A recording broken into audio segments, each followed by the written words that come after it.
உன் பையனுக்கு ஏன் ரொம்ப குண்டான பெண்ணா பாக்குற? அவளை தலையில தூக்கி வச்சுக்கிட்டு ஆட முடியாது இல்லையா? அதனாலதான்.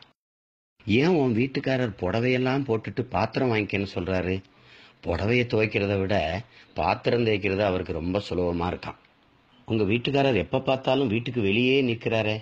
வீட்டு மேல இருந்த திஷ்டி பொம்மைய காணா, அதான் அவரை நிக்க வச்சிருக்கான். நீதிபதி: ஏமா அவரை உலக்கையால் அடிச்சு கொன்ன? கொலைகார பெண்: உரலை தூக்க முடியல சாமி. இந்த பிச்சைக்காரனை எதுக்கு அங்கே அழைச்சிட்டு வந்திருக்க? ஓட்டு கேட்க போகும்போது தொகுதி முழுக்க அறிமுகமான ஒரு நபர் கூடவே வரணும்னு நீங்க தானையா சொன்னீங்க. அந்த நபர் பயங்கரமான குடிகாரர். நிஜமாவா? ஆமா. வெளியூருக்கு எங்கேயாவது போனா கூட சரக்கு ரயில தான் போவார்னா பாருங்களேன். உங்க படத்துல இடைவேளை நேரத்துல தேவையில்லாம ஒரு குண்டு வெடிப்பு காட்சி வருதே, எதுக்கு? தியேட்டர்ல நல்லா தூங்கிட்டு இருக்கிற எல்லாரையும் எழுப்பி விடத்தான். சிரிப்பு வாழ்வின் சிறப்பு.